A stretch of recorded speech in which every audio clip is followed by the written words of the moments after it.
Hello viewers, welcome to Bhavani కథల ప్రపంచం. ఈ స్టోరీ మీకు నచ్చినట్లయితే నా ఛానల్ని సబ్స్క్రైబ్ చేసుకొని నన్ను ప్రోత్సహించండి వ్యూవర్స్. అలాగే అప్డేట్ కింద హైప్ ఆప్షన్ కనిపిస్తే తప్పకుండా నా అప్డేట్కి హైప్ పాయింట్స్ ఇచ్చి నన్ను ఎంకరేజ్ చేయండి వ్యూవర్స్. సరే, ఇక కథలోకి వెళ్ళిపోదాం. బాస్తో ఒకరోజు 29వ భాగం. ఎగ్జిబిషన్ నుండి నిత్య బాబు ఇంటికి వచ్చి ఫ్రెష్ అయ్యాక నిత్య బాబుకి హార్లిక్స్ కలిపిచ్చి సోఫాలో కూర్చొని ఎగ్జిబిషన్లో ఎదురైన వ్యక్తి గురించి ఆలోచిస్తుంది. ఇడియట్, ఎంత చెత్తలా మాట్లాడాడో! అక్కడే వాడిని కొట్టి ఉంటే వాడి చెత్త వాగడు అందరికీ చెప్పాల్సి వచ్చేది అనుకొని ఇంతకీ వాడి గురించి శ్రీకి చెప్పాలా వద్దా అని ఆలోచిస్తుంది. మళ్ళీ అంతలోనే రోడ్డు మీద ఎవరెవరో కలుస్తారు. అందరి గురించి మనకు అవసరం ఉంటుందా ఏంటి? ఎవరో తప్పుగా మాట్లాడారని చెప్తాను. ఎవరు ఏంటని అడుగుతాడు. వాడి ఊరు పేరు నాకు తెలియనప్పుడు ఇక శ్రీకి చెప్పి మాత్రం ఏంటి ప్రయోజనం అనుకొని నిమ్మకుంది నిత్య. శ్రీరాజ్ మనుషులు మాత్రం ఆ వ్యక్తి నిత్యతో ఏం మాట్లాడాడో వినలేదు కాబట్టి ఆమెతో ఏదో మాట్లాడాడు, ఆమె కోపంగా మాట్లాడింది అని మాత్రం శ్రీరాజ్కి ఫోన్ చేసి చెప్పారు. అలాగే వాడి పేరు అభయ్ అని, సిటీలోనే పెద్దదైన అభయ హాస్పిటల్ అధిపతి కొడుకు అని కూడా చెప్పారు. అలాంటి వాళ్ళ నుండి మరో రకంగా దాడి మొదలవ్వకముందే సమస్య ఇలా వచ్చిందా అనుకొని, సరే నేను చూసుకుంటాను, మీరు అభయ్ ఎలాంటివాడు, ఎక్కడ ఉంటాడు అని పూర్తి వివరాలు తెలుసుకొని నాకు చెప్పండి. అలాగే మేడం ఎప్పుడు ఎక్కడికి వెళ్ళినా ఫాలో అవ్వండి అనేసి నిత్య మిస్డ్ కాల్ చూసుకొని బహుశా ఎగ్జిబిషన్ కోసమే పర్మిషన్ అడగాలని ఫోన్ చేసి ఉంటుంది. ఎలాగూ ఇంటికి కదా వెళ్తున్నాను అనుకొని రిటర్న్ కాల్ చేయలేదు శ్రీరాజ్.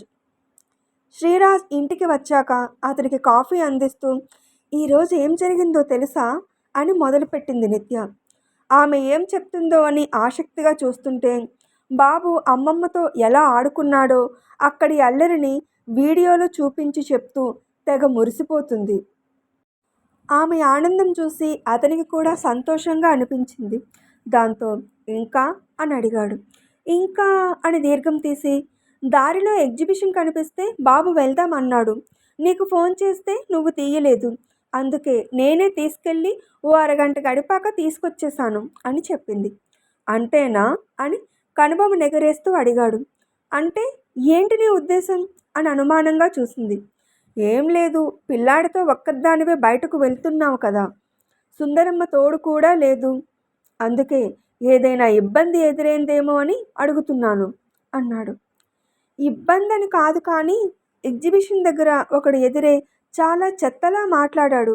భార్యా బిడ్డ సేఫ్టీ కోసం నువ్వు అరేంజ్ చేసిన నీ మనుషులు ఈ విషయాన్ని నీకు ఇప్పటికే చేరవేసి ఉంటారు, కానీ వాడు నాతో ఏం మాట్లాడాడో వాళ్లకు అలాగే నీకు తెలియదు కదా అంది. అయితే వాడేమన్నాడో నీకు తెలుసు కదా, ఏమన్నాడో అది నువ్వే చెప్పు అని నేరుగా అడిగేశాడు శ్రీరాజ్. నోటికి వచ్చింది వాగే వాగుడిని ఇంకా గుర్తుపెట్టుకొని నీకు చెప్పాలని నీ ఉద్దేశమేమో కానీ నాకు మాత్రం సరిగా గుర్తులేదు. కొడుకు ఉన్నా కూడా అందంగా ఉన్నానని మాత్రం 1-2 సార్లు అన్నాడు అంతే. వాడి మాటలు పట్టించుకోకుండా నేను వచ్చేశాను అంది. నమ్మేస్తాను కానీ వాష్రూమ్లోకి పద అన్నాడు. ఏంటి అంది విసురుగా. అదే, సోప్ టవల్ అయిపోయాయి కదా, అందించుదువు అన్నాడు. ఆల్రెడీ పెట్టాను, నువ్వు వెళ్ళి చూసుకో, నాకు కిచెన్లో పని ఉంది అనేసి పరుగులాంటి నడకతో వెళ్ళిపోయిందామె. ఆమె కంగారు చూసి నవ్వుకొని తన గదిలోకి వెళ్ళిపోయాడు. శ్రీరాజ్ ఫ్రెష్ అయి వచ్చేసరికి బాబు ఆ గదిలో అటు ఇటు తిరుగుతూ డాడా నాతో ఆలు అన్నాడు. మరే, అమ్మమ్మతో ఇంకా ఎగ్జిబిషన్లో తెగ ఆడేసుకొని వచ్చావు, ఇంకా ఇక్కడ కూడానా, నాకు ఇంకేం పని లేదు కదా అని కావాలనే అన్నాడు. దాంతో వాడు బొంగుమూతి పెట్టి తండ్రికి వేలు చూపిస్తూ నువ్వు ఆలవని అమ్మకు చెప్తా అన్నాడు. వేలడంత లేవు, నన్నే బెదిరిస్తావా అని కొడుకుని పట్టుకొనేలా కదిలేసరికి హిహిహి అని నవ్వులు చిందిస్తూ హాల్లోకి పారిపోయాడు బాబు. రాత్రి ఇద్దరూ ఏకాంతంగా గడిపి శ్రీరాజ్ నిత్య పక్కన చేరి ఆమె చేతివేళ్లను సవరిస్తూ ఇక మీదట నేను తోడు లేకుండా నువ్వెక్కడికి వెళ్ళకు నిత్య అన్నాడు. దాంతో అతని వైపు చూసింది. అభద్రతా భావంతో చెప్పడం లేదు, హాస్పిటల్ సుమారుగా పూర్తి అయ్యే దశకి వచ్చింది. మరో 3 నెలల్లో ఓపెన్ చేయడానికి చూస్తున్నాను. ఈలోపు మిగిలిన పనులు కూడా నేను ఒక్కొక్కటిగా చేయిస్తున్నాను. అయితే మనం మంచి కారణంతో హాస్పిటల్ కట్టించాము. కానీ చాలామంది దీన్ని ఇప్పటికే వ్యాపారంగా మార్చేశారు. అలాంటి వాళ్ళే మన చుట్టూ ఎక్కువ మంది ఉన్నారు. మనం తక్కువ ఫీజులు పెడుతున్నాం అని అనుకోగానే వేరొకరి విషయాలు మనకి తెలియవు, కానీ మన విషయాలు అందరికీ తెలుస్తాయి. అందుకే ఇప్పటికే 2-3 హాస్పిటల్స్ పెద్దలు మన హాస్పిటల్ని వాళ్ళ పేరుతో విలీనం చేయమని అడిగారు. అది ఇష్టం లేదంటే వాళ్ళలానే ఫీజులు పెట్టమని చెప్పారు. నేను దేనికి ఒప్పుకోలేదు. కాబట్టి వాళ్ళే కాదు, అలాంటి వాళ్ళ వల్ల మనకు ప్రమాదం పొంచి ఉంది. వాళ్ళు మంచి చేయరు, చేస్తామన్న వాళ్ళని చేయనివ్వరు. అందుకే మన జాగ్రత్తలో మనం ఉండాలి కదా అని అంటున్నాను అన్నాడు. హాస్పిటల్కి నువ్వు ఉన్న చోటికి తప్ప ఇంక నేనెక్కడికి వెళ్తాను చెప్పు. నువ్వు కంగారు పడకు. నీకు చెప్పకుండా నేనెక్కడికి వెళ్ళను అంది. సరే అన్నాడు. కానీ ఇప్పటి వరకు శ్రీరాజ్ దగ్గరకు వచ్చిన వాళ్ళు చిన్న చిన్న హాస్పిటల్స్ వాళ్ళు. కానీ ఇప్పుడు గొడవ పడిన వాడి తండ్రి అజయ్ వర్మ సిటీలోనే పెద్ద హాస్పిటల్ అయిన అభయ్ హాస్పిటల్ అధిపతి. ఇప్పుడో అప్పుడు వాళ్ళ నుండి కూడా ఒత్తిడి వస్తుంది అని అనుకుంటుంటే ఇలా కొడుకు విషయంగా గొడవ వస్తుందని అనుకోలేదు అతను. అయితే వాడికి నిత్య గురించిన వివరాలు తెలియలేదు కాబట్టి సమస్య లేదని అనుకుంటున్నాను అనుకొని ప్రశాంతంగా పడుకున్నాడు శ్రీరాజ్. అమ్మాయిలను ఏడిపించడం, బ్లాక్మెయిల్ చేయడం, డబ్బు విసిరి లొంగదీసుకోవడం అని ఇలా చాలా అవలక్షణాలు ఉన్నాయని అభయ్ గురించి తన మనుషుల ద్వారా తెలుసుకున్నాడు శ్రీరాజ్. అయితే ఖచ్చితంగా వాడు నిత్యతో చెడుగానే మాట్లాడి ఉంటాడు. అలాంటి వాడికి నేరుగా కాకపోయినా మరో రకంగా అయినా బుద్ధి అయితే చెప్పే తీరాలి. కానీ అప్పుడే కాదు, ఈరోజు కాకపోతే రేపైనా వాడి బాబు నన్ను బెదిరించడానికి మనుషుల్ని పంపుతాడు. అప్పుడు అభయనే అస్త్రంగా వాడుకుంటాను అని అనుకున్నాడు. బాబు పడుకున్నాక ఈ ఇద్దరు భోజనం చేస్తూ, శ్రీ, నీతో ఒక విషయం చెప్పాలి అంది నిత్య. ఏంటి అన్నట్లుగా చూశాడు. శ్రీరామ్ని ప్లే స్కూల్లో వేయాలని అనుకుంటున్నాను అంది. దాంతో నొసలు ముడిచాడు. అంటే మరో 3 నెలల్లో హాస్పిటల్ ఓపెన్ అయిపోతుందని నువ్వే అన్నావు కదా. అప్పుడు నేను హాస్పిటల్కి వెళ్ళాలి కదా. అలాగే ఫైనాన్షియల్ ఇయర్ కూడా స్టార్ట్ అవుతుంది. అప్పుడు బాబుని నర్సరీలో వేయాలి. ఒకేసారి మనకు దూరం పెడితే భయపడతాడు. అదే ప్లే స్కూల్లో వేస్తే పిల్లలతో మింగిల్ అవ్వడం తెలుస్తుంది. అప్పుడు నర్సరీలో చేర్చినా కూడా వాడికి డిస్టర్బెన్స్గా ఉండదు. ఈ పాటికే వేసేయాలి. మనం ఆలస్యం చేశాం. ఇంకా 1-2 నెలలు స్కూల్ ఉంటుంది కాబట్టి బాబుకి అలవాటు అవుతుంది. నువ్వు డే కేర్ అన్నట్లే అనుకో. స్కూల్ టైం అయిపోగానే నేను లేదా అప్పటికి ఇక్కడికి వచ్చేస్తే సుందరమ్మ బాబుని తెచ్చేసుకుంటాము అంది. మిమ్మల్ని బయటకు వెళ్ళొద్దు అంటుంటే నువ్వేంటి స్కూల్ అంటున్నావు అన్నాడు. ఎవరికో భయపడి మన దినచర్యలు మార్చుకోవాలా అని అడిగి అతను ఆలోచిస్తుండడంతో, నువ్వు ఉదయం డ్రాప్ చేసేసి సైట్కి వెళ్ళిపో. నేను నీ సెక్యూరిటీ హెల్ప్తో బాబుని తీసుకొచ్చేస్తాను. వాడికి అలవాటు అవడానికే తప్ప మన నుండి ఎక్కువ సమయం దూరం పెట్టము కదా అంది. అంతేలే, అలాగే ఏదో ఒకటి చేయాలి అనుకొని, సరే నేను మంచి ప్లే స్కూల్ గురించి కనుక్కుంటాను అన్నాడు. అవసరం లేదు, మన కమ్యూనిటీ దాటగానే అన్ని వసతులతో ప్లే స్కూల్ ఉంది. నేను ఆల్రెడీ వెళ్ళి చూశాను, వాళ్ళతో మాట్లాడాను అంది. అన్ని నిర్ణయాలు నువ్వే తీసుకున్నాక ఇంకెందుకు నాకు చెప్పడం అన్నాడు నిష్ఠూరంగా. అయ్యో కన్న తండ్రివి, నీకు చెప్పకుండా ఎలా? నేను అన్నీ చూశాను అన్నాను. బాబు మీ స్కూల్కి రేపటి నుండే వచ్చేస్తాడు అని వాళ్ళకేం మాట ఇవ్వలేదు అంది. అది కూడా చేసేసి నాకు చెప్పాల్సింది కదా అన్నాడు. దాంతో ఉక్రోషంగా చూసింది. ఆమె మోము చూసి నిదానించి, అంటే నువ్వే ఎందుకు బాధ్యత అంతా నెత్తిన వేసుకుంటున్నావు? నేను కూడా ఉన్నప్పుడు కలిసే వెళ్ళేవాళ్ళం కదా అని అంటున్నాను అన్నాడు. అది నాకు అర్థమైంది, కానీ నువ్వెక్కడ ఖాళీగా ఉంటున్నావు అంది చిరుకోపంగా. ఆ మాట నిజమేలే అనేశాడు. సరే ఇక మాట్లాడకుండా తిను అంది. దీనికి కోపం కూడా వస్తుందా? వచ్చినా ఎంత సమయం ఉంటుంది? నేను కవర్ చేసేస్తాను కదా అనుకొని తినడం మీద దృష్టి పెట్టాడు. మరునాడు బాబును తీసుకొని స్కూల్కి వెళ్ళింది నిత్య. అక్కడ చాలామంది వీడి వయసు ఇంకా చిన్నపిల్లలు రకరకాల బొమ్మలతో ఆడుకోవడం చూసి వాడికి సరదా వేసింది. ఏదో ఫంక్షన్కి వచ్చినట్లు మళ్ళీ వెళ్ళిపోతామన్నట్లు నిత్య టీచర్స్తో మాట్లాడుతున్నంత సమయం పిల్లలతో ఆడేసుకున్నాడు.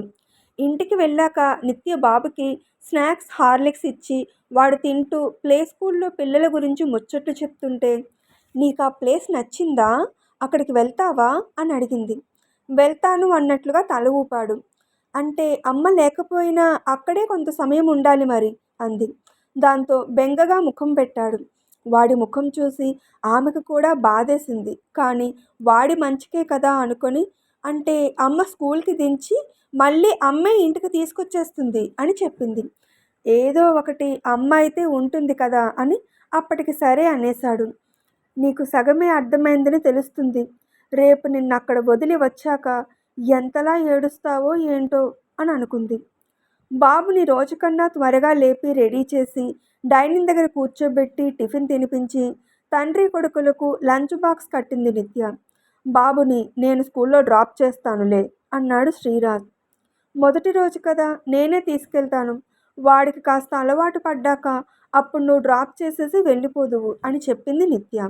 దాంతో టిఫిన్ తినేశాక కొడుకుని హత్తుకొని ముద్దులాడి, మా శ్రీరామ్ హీరో, ఎప్పుడూ ఏడవడు, అందరితో బాగా ఆడుకుంటాడు కదా అని చెప్తూ హైఫై కోసం అరచేయి చూపించాడు శ్రీరాజ్. ఏడవకూడదు అని తన బుర్రలోకి ఫీడ్ చేస్తున్నారని వాడికి తెలియక తండ్రికి హైఫై కొట్టాడు. ఏం హైఫైనో ఏంటో, నేను రాత్రికి ఇంటికి వచ్చాక ఎన్ని కంప్లైంట్స్ చెప్తావో ఏంటో అనుకొని ఆఫీస్కి వెళ్ళిపోయాడు. కాసేపటికి నిత్య బాబుని స్కూల్కి తీసుకెళ్ళింది. నిన్నటిలానే పిల్లలతో చేరి ఆటల్లో మునిగిపోయి అప్పుడప్పుడు వెనక్కి తిరిగి తల్లి ఉందో లేదో అని చూసుకుంటున్నాడు. మొదటి రోజు కదా, వాడికి అలవాటు అయ్యే వరకు కాసేపు ఉంటాను అనుకొని ఆ క్లాస్ బయటే విండోలో నుండి బాబుకు కనిపించేలా కూర్చుంది నిత్య. లంచ్ టైంకి పిల్లలందరికీ టీచర్స్ తినిపిస్తుంటే బాబు నిత్య కోసం చూసుకొని ఆమె కనిపించక ఏడుపు అందుకున్నాడు. దాంతో టీచర్ బాబును ఓరడించి వాడి బ్యాగ్లో బాక్స్ తీసి తినిపిస్తుంటే వాడు ఏడుపు ఆపడం లేదు, తినడం లేదు. అలవాటయ్యే వరకు పిల్లలు ఇలాగే ఉంటారని అనుభవం ఉన్న టీచర్ వాడు ఆడుకోవడానికి కొత్త కొత్త బొమ్మలు ఇస్తూ పక్క పిల్లలతో మాటలు చెప్తూ ఇదేంటి ఇదేంటి అని ప్రశ్నలు అడుగుతూ మొత్తానికి ఏడు పాపించి తినిపించింది. వాడు మళ్ళీ పిల్లలతో కాసేపు ఆడుకొని నిద్ర టైం అవడంతో పిల్లలతో పాటు పడుకున్నాడు. సాయంత్రం నిత్య స్కూల్ దగ్గర కనిపించగానే బంకలా అతుక్కుపోయి, ఎక్కడెళ్ళా, ఎందుకు లేవు అని అడిగాడు బొంగుమూతి పెడుతూ. నేనెక్కడికి వెళ్ళాను కన్నలు, అమ్మకు ఆకలి వేసింది, బువ్వ తినడానికి వెళ్ళాను అంతే అని. సరే, పిల్లలతో బాగా ఆడుకున్నావా, ఎలా ఆడుకున్నావు, ఎవరైనా ఫ్రెండ్స్ అయ్యారా అని అడుగుతూ మాటల్లో పెట్టింది. శ్రీరాజ్ అనుకున్నట్లే తండ్రి ఇంటికి వచ్చాక ఈరోజు ఏం జరిగిందో కథలు కథలుగా చెప్తున్నాడు బాబు. అమ్మ నన్ను వదిలి వెళ్ళిపోయి నేను బాగా ఏడ్చి అప్పుడు అమ్మ వచ్చి అని చెప్పాడు. అవునా, సరే నేను అమ్మను బాగా తిడతానులే అనగానే, వద్దు అమ్మ మంచి, నేను బాగా ఆలి అమ్మ ఇల్లు తెచ్చి అన్నాడు. కంప్లైంట్ ఇచ్చేది నువ్వే, పనిష్ చేయొద్దు అనేది నువ్వే, ఎంతైనా మీ ఇద్దరు ఒకటే అని కొడుకు కోసం తీసుకొచ్చిన చాక్లెట్స్ ఇచ్చేసి తన పనిలో బిజీ అయిపోయాడు శ్రీరాజు. రెండో రోజు స్కూల్కి వెళ్ళడానికి ఏడ్చాడు శ్రీరామ్. తర్వాత తోటి పిల్లలతో అలవాటు పడి హుషారుగా వెళ్ళడం మొదలుపెట్టాడు. మా కన్నలు బంగారం, ఇక్కడ కన్నా ఎక్కువ మంది పిల్లలు ఉన్న చోటుకి కూడా వెళ్ళి బాగా చదివేసుకుంటాడు మా బంగారం అని నిత్య వాడికి ఫీడ్ చేస్తుంటే, నాకు అన్నీ వచ్చు, ABCD అని వాడికి వచ్చినవి చెప్తున్నాడు. మారుమూల గ్రామాలకు క్యాంపెయినింగ్ చేసి హాస్పిటల్ గురించి తెలియపరచమని సిబ్బందిని పంపాడు శ్రీరాజ్. అలాగే ప్రారంభోత్సవం దగ్గరలో ఉందని పాంప్లెట్స్ రెడీ చేయించడం, వాటిని డిస్ట్రిబ్యూట్ చేయించడం చేస్తూ చాలా బిజీగా ఉంటున్నాడు. శ్రీరాజ్ అనుకున్నట్లుగానే ఒకరోజు అభయ హాస్పిటల్ నుండి ఒక వ్యక్తి ఫోన్ చేసి కలవాలి అని చెప్పాడు. సైట్లోనే ఉన్నాను రమ్మన్నాడు. దాంతో శేషు అనే వ్యక్తి రాయబారానికి వచ్చాడు. హాస్పిటల్ చుట్టూ తిరిగి చూసి, పెద్దగానే కట్టించారు. అయితే ఈ సిటీలోనే మాకన్నా పెద్ద క్యాన్సర్ హాస్పిటల్ లేదు.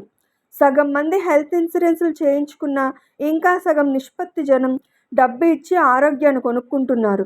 మాలాంటి వాళ్లకు అదే వరం. ఆ వరాన్ని నువ్వు జనానికి తక్కువ ఫీజులతో పంచిపెడతాను అంటే మిగిలిన వాళ్ళు చూస్తూ ఊరుకుంటారనుకోకు. ఈ రంగంలో నీకు అనుభవం లేదు. మాలాంటి వాళ్లతో పోటీపడి నువ్వు ఎంతో కాలం ఈ హాస్పిటల్ నడిపించలేవు. నువ్వు నిజంగా తక్కువ ఫీజులు చెప్పినా జనం మంచి చేసేవాడిని ఎప్పుడూ నమ్మరు. ఏవో తక్కువ రకం మందులు వాడుతున్నావు, అనారోగ్యం తగ్గదు అనే అపోహలోనే ఉంటారు. వాళ్ళు ఉండకపోయినా మేమే అలాంటి అనుమానాలు లేవనెత్తుతాం. ఇంత పెద్ద హాస్పిటల్ కట్టించింది సేవ చేయడానికా? అంతకంతా లాభం పొందాలనే కదా. అందుకే మా మాట విని ఏ రోగానికి ఎంత ఛార్జ్ చేయాలో మేము చెప్పిన రేట్లు ఫిక్స్ చేయి అని అన్నాడు. మీ మాట వినలేదంటే అని తిరిగి ప్రశ్నించాడు శ్రీరాజ్. పేషెంట్స్ కోసం కట్టించిన హాస్పిటల్లో నువ్వే పేషెంట్ అవుతావు అని బెదిరించాడు శేషు. ఆ మాటకు శ్రీరాజ్ చిన్నగా నవ్వి, మీలాంటి వాళ్లకు నేను పోటీ కానే కాదు.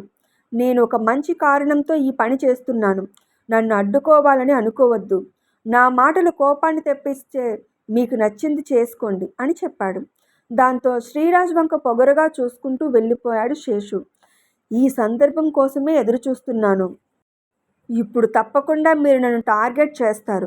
మీ ధ్యాస మళ్లించి మిమ్మల్ని బిజీగా ఉంచితేనే నా మీద నుండి మీకు దృష్టి తగ్గుతుంది అనుకొని తన అనుచరులకు ఫోన్ చేసి అభయ్ రోజు వెళ్ళే పబ్లో గొడవ జరిగి వాడిని ఇష్టానికి కుమ్మమ్మని పని అప్పగించి ఎవరు చేశారో ఎవరికీ తెలియకూడదు అని కూడా వార్నింగ్లా చెప్పాడు శ్రీరాజ్.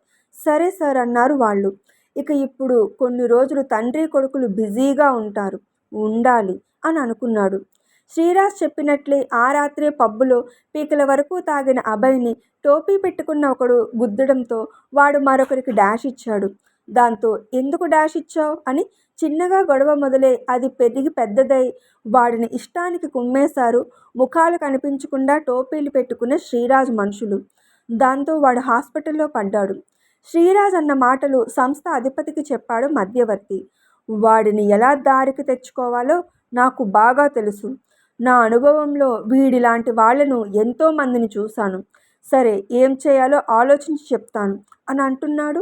ఇంతలో కొడుకు గురించి ఫోన్ వచ్చి హడావిడిగా వాడి హాస్పిటల్కే బయలుదేరాడు అజయ్ వర్మ. బెడ్ మీద గాయాలతో ఉన్న కొడుకుని చూసి ఇదెలా జరిగింది, నా కొడుకుని ఎవరిలా కొట్టారు అని అడిగి పబ్లో గొడవ విని పూర్తి వివరాలు సేకరించమని అనుచరులకు పని అప్పగించాడు అజయ్ వర్మ. సార్, ఆ శ్రీరాజ్ గురించి ఏం ఆలోచించారు అని అడిగాడు పిఏ. ఇంకా ఉంది. ఇప్పుడు అజయ్ ఏం చేస్తాడు? కొడుకుని కొట్టింది ఎవరో తెలుసుకుంటాడా? అది శ్రీరాజే అని తెలిస్తే ఊరుకుంటాడా? శ్రీరాజ్ హాస్పిటల్ ప్రారంభోత్సవం అవుతుందా? నిత్య శ్రీరాజ్ అనుకున్న మంచి పని ముందుకు వెళ్తుందా? ఏం జరుగుతుందో తదుపరి భాగంలో విని తెలుసుకుందాం. స్టోరీ నచ్చితే కామెంట్ చేసి అప్డేట్కి లైక్ కొట్టి షేర్ చేయండి వ్యూవర్స్. అప్పుడే నా స్టోరీ ఎక్కువ మందికి చేరుతుంది. అలాగే స్టోరీ వింటున్న అందరూ నా ఛానల్ని సబ్స్క్రైబ్ చేసుకుని నన్ను ప్రోత్సహించండి వ్యూవర్స్. అప్డేట్ కింద హైప్ ఆప్షన్ కనిపిస్తే తప్పకుండా హై పాయింట్స్ ఇచ్చి నన్ను ఎంకరేజ్ చేయండి వ్యూవర్స్. సరే, మరో స్టోరీ అప్డేట్తో మళ్ళీ మీ ముందుకు వస్తాను. అప్పటి వరకు సెలవు. Thanks for watching my videos.